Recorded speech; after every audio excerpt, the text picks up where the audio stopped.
Massage therapists, are you looking to enhance your skills and improve your practice? Here's your chance. The American Massage Conference is back. This 3-day event will be at Disney Springs in Orlando, May 16th to 18th, and kicks off with Free Friday, which is open to everyone.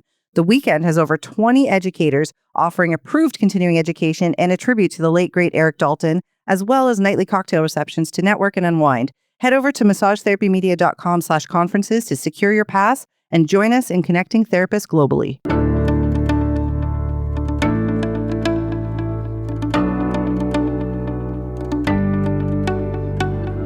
I'm Doug Nelson, and you're listening to the ABMP Podcast, a podcast that speaks to the massage and bodywork community. And today I'd like to explore the parallels between the art and structure of music and the art and structure of a massage therapy session.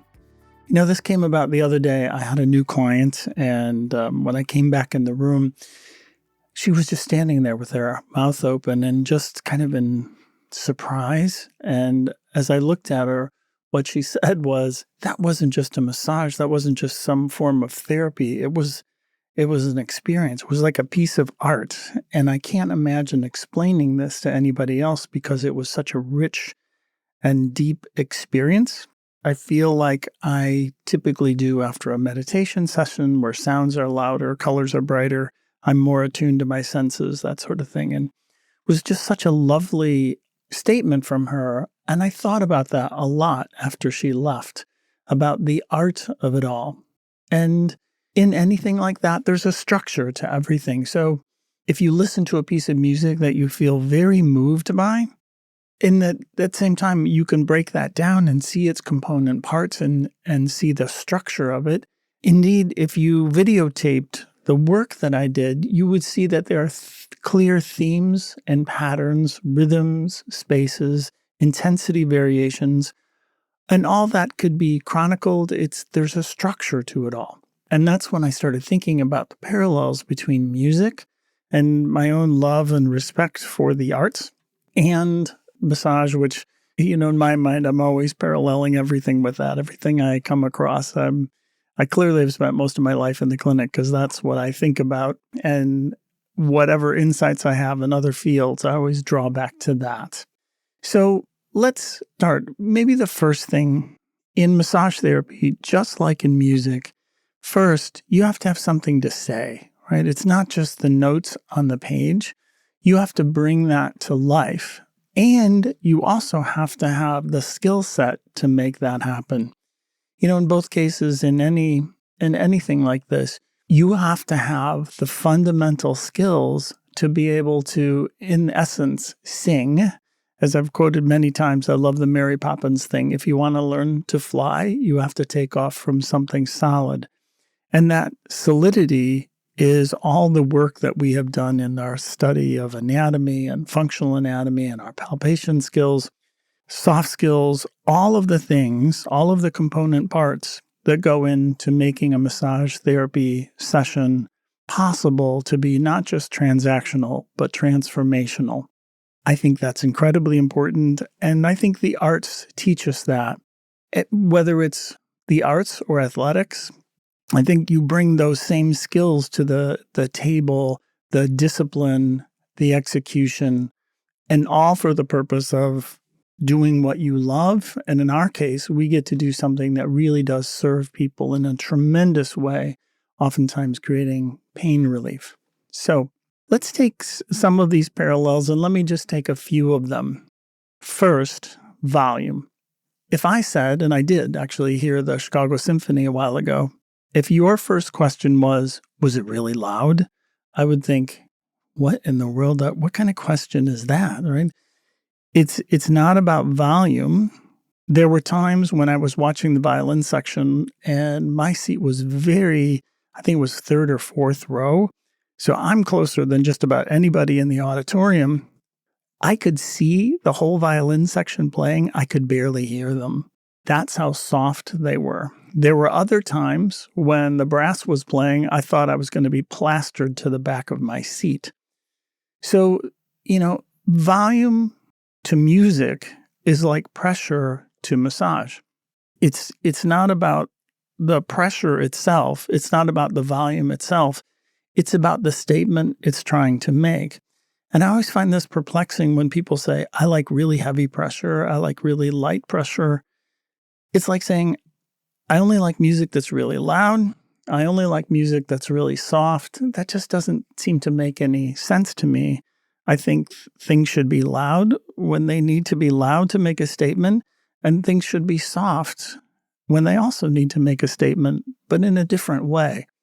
If my voice was a total monotone, I'm thinking it would be like a narcoleptic convention. I would have probably lost you by now, right? But great speakers know how to alter their voice volume to bring you in. Sometimes if I'm trying to control a group that's a little overexcited in my seminar, I'll just start whispering. And people will like, wait, he's trying to say something. It's a really interesting thing how volume can get our attention. And that's really what we're trying to do in a session, right? Is communicate with this nervous system, to have this conversation with the nervous system to get that nervous system's attention. And a consistent level of volume, quote, quote, pressure, probably doesn't do service to that. So that's one thing. Now, the second thing is spacing and rhythm. In music, for instance, of course, spacing and rhythm is really, really important. It changes how we feel about the music that's being conveyed, obviously, right? And great singers know how to phrase things in different ways. If you're a flautist and you're playing your flute, you know when to do a catch breath to be able to do that, long phrases, short phrases. The same is true in massage, right? That we are actually phrasing what we do. Some things are longer, more extended phrases. Some things are shorter. All of this is to provide a rich sensory experience. And when you think about that, just physiologically, just as two examples, we have Ruffini endings, we have Pacinian corpuscles. They respond to different kinds of things. One group responds to really slow, kind of extended input. One group responds to much more quicker, oscillatory kinds of input. If we have a rich array of nervous system receptors, then we should respond to that with, again, a rich array of input to that nervous system. It only makes sense. Let's take a short break to hear a word from our sponsors. Anatomy Trains is thrilled to invite you to our 2025 summer program on the coast of Maine, featuring courses for both manual therapists and movement professionals. Instructors include Tom Myers, Till Luka, Wojtek Satskovsky, and Sharon Wheeler.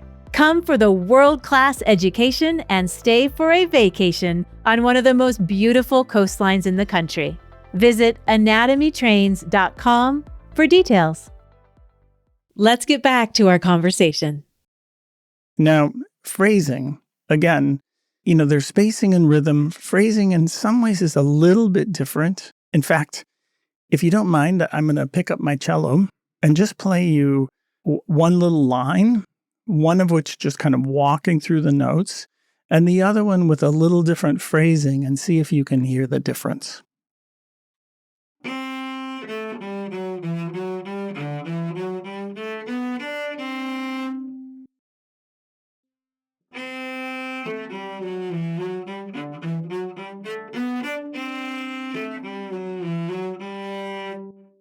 So in music, just like in massage, just like in speech, oftentimes what is said, what is put out there is one thing, but like in music, it's the space in between the notes that sometimes gives it more power. The same thing in speech, right? That little pause, that little hesitation draws people's attention in. It's the space that often creates the power. And with that, it's also about clarity. There's a great story about Herbie Hancock kind of having a little bit of a block, feeling like he was just doing the same thing over and over again, and asked Miles Davis for some help. And Miles leaned over in that, voice of his and said, "Leave out the butter notes." And Herbie Hancock's saying, "What the heck is a butter note?" Well, it turns out just that questioning about that, leaving out anything that was kind of non-essential, really inspired him to play in a totally different way and just was a game changer for him. So I think for all of us in massage, right? What are those butter notes? What are those things that, what if we didn't do that and dropped out anything that's extraneous and just focused on clarity of communication? And that clarity can be somatic. The other thing is, so this person that I'm referencing as the same thing, the person I just saw a little bit ago, in music, there's this, it's called a ternary form in classical music, an ABA format. So A is the statement of theme, B is the development of the theme, and then a restatement of the theme is the A again. So it's ABA format. Well, the person that I just saw a little bit ago came in with a specific problem, as did this person I referenced earlier in this podcast. And so we started exactly with what they stated was their intent for the session. Once we state that, we do some work. And then the B section is the development section. So if there's a particular muscle or a particular symptom presentation, in the development section, I'm thinking of all the associated muscles that are part of the system of that presentation. So not directly working with it, but indirectly all of the associated, the friends of that particular problem, right? And then towards the end of the session, a restatement of theme, just to check in again, to retreat the thing that I came in with, to visit that again and see what kinds of changes. It's not the same thing. It's different in the second time, and in music, that's often true. It's a restatement of theme, but with a slight different variation now that you've developed it. I do the same thing in massage. The same thing happens in music. So I love that kind of structure to it all. In the end, really what all of this is about is to deeply resonate with the nervous system of the person that is on the table. And in my work on the cello, playing in tune, I grew up playing the guitar. The guitar has frets, which help you be in tune, obviously. The cello, someone stole them all. So now you have this board that there are no frets. So playing in tune can be a challenge. But the way that you know you're in tune is that when you play a note, the other strings of the cello begin to vibrate in response to that if you're in tune. And in fact, I'm going to pick up my cello again, and I'm going to play maybe a note, maybe 3 notes, and just let you hear how what sounds like the string is just ringing. It's not the string I'm playing. It's the other strings of the cello that are ringing in response to that. Just listen.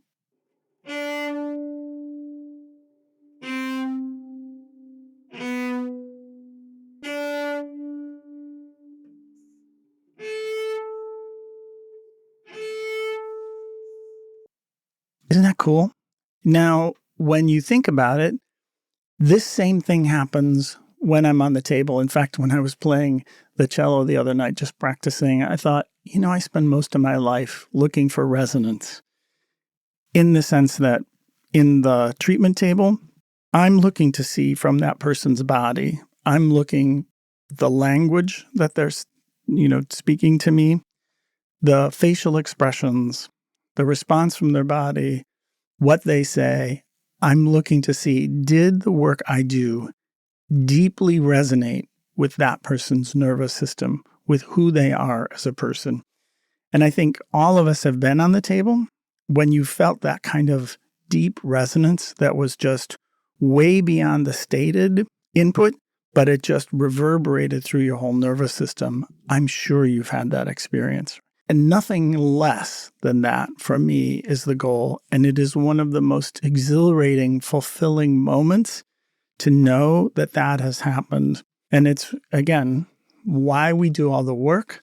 And I imagine for someone who's a much more accomplished musician than I, being on stage, looking out over the audience and seeing people genuinely moved by the work, the thing that you played, you made the composer's intent come to life. It wasn't just notes on a page. It was, again, transformative, not just transactional. What a deep and wonderful and robust experience. So that's what I wish for all of you, and I hope you found this somewhat interesting. Just the parallels, any art form, any discipline, you could probably find the same sort of parallels. This is just one that I'm familiar with, and I hope it resonates with you as well. Thank you for listening.